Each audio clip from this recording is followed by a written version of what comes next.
CBS News editor-in-chief Bari Weiss, love saying that, she had a big town hall where she was trying to deal with CBS and get them to be okay with some of the changes that she's been putting into effect. And effectively, she indicated that she's going to continue leaning into the right-wing propaganda, even as it has utterly failed to bring in new viewers, its supposed stated goal. Here's how she put it. The honest truth is, right now, we are not producing a product that enough people want. And so what is she gonna do about it?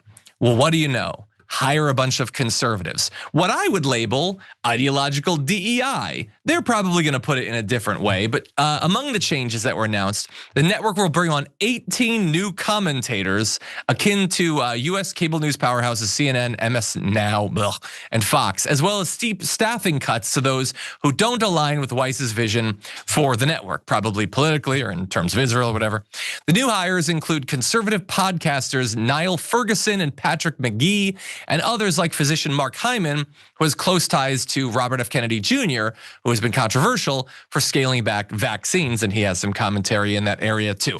So the idea is hire more right-wingers, bring on more right-wingers. And obviously, CNN hiring a bunch of right-wingers ever since 2016 has made them a ratings juggernaut. Just bringing in more right-wingers obviously always helps solve all of your problems, but that's what she's going to do. Now, what's interesting is that people have been very clear that they don't actually want this out of CBS. So the network had their town hall with Erica Kirk. This was Bari Weiss's idea. We're gonna bring in Erica Kirk, obviously. It saw an 11% decline in viewership compared to typical viewership in the same time slot. So not only was it not a huge hit, it was literally worse than running the reruns that they could have otherwise done. Also, she was the one who oversaw the relaunch of the CBS Evening News, bringing on Tony DeCoppel or whatever, who has been backsliding in the ratings ever since. They've lost like 30% of their viewers since they launched that. People didn't want to see Erica Kirk. They didn't want to see this guy. It's not actually working, and yet she's doubling down on it. And why might that be?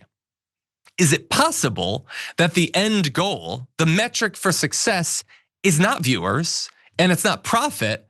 It's doing the sort of news and not doing the sort of news that the Republicans want, and just giving them the propaganda they want, not running, critical stories about the immigration effort, flooding the airwaves with conservatives so that you don't hear from leftists or even centrist Democrats. It doesn't matter if it tanks. It doesn't matter if it fails in terms of the business, if the business is not fundamentally what it's about. And that's really what it's looking like. And honestly, Sharon, what it's looked like ever since they brought on Bari Weiss, who had no qualifications or capabilities when it comes to this. It's just been right-wing DEI from the very beginning. What do you make of it? And she's not even good at it. I mean, at least Fox News is good at it. She's not even good at it. She doesn't have the bodies yet. More people have to be replaced. I once was on vacation in Miami and I ran into, I was in an Uber.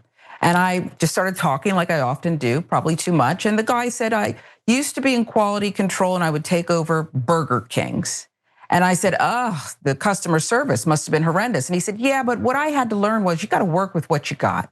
I couldn't just go in and fire everyone. I had to have an influx of new people and they would then begin to turn the tide. People would kind of leave on their own if they didn't feel welcome there because there'd be a new standard. She doesn't even know how to do that correctly. I mean, look at Tony DeCoppel on the evening news and what has happened. I guess his story about little Marco being a great champion and what a great guy was about their biggest success. Everything else has flopped miserably. Yeah. But it does remind me of a plot. Have you ever watched that morning show, The Morning Show on Apple TV with Jennifer Aniston and Reese Witherspoon? This is the same plot. They brought in all of these people. It was horrible. Mary Jane on BET, same thing. I'm just telling you, if you want to binge watch something, this has been done before. And it didn't work out in either of those shows either. It didn't work out. Yeah, I don't remember. I'm not a huge fan of morning show. I've watched like 4 seasons, 5 seasons of it. I'm just not. I like all the people involved. I just don't like the show. But anyway, yeah, no, you're totally right. In terms of like working with what you got, my wife put on Bar Rescue yesterday, which I'm not a huge fan of that either. I think they're really mean to the workers. And as a former food service person, I think they're too mean. But like you come in and you make it cleaner or like new machines. You don't turn it into a wood shop. Like it's still gotta be a bar at the end of the day. And so, yeah, I think you make a good point there.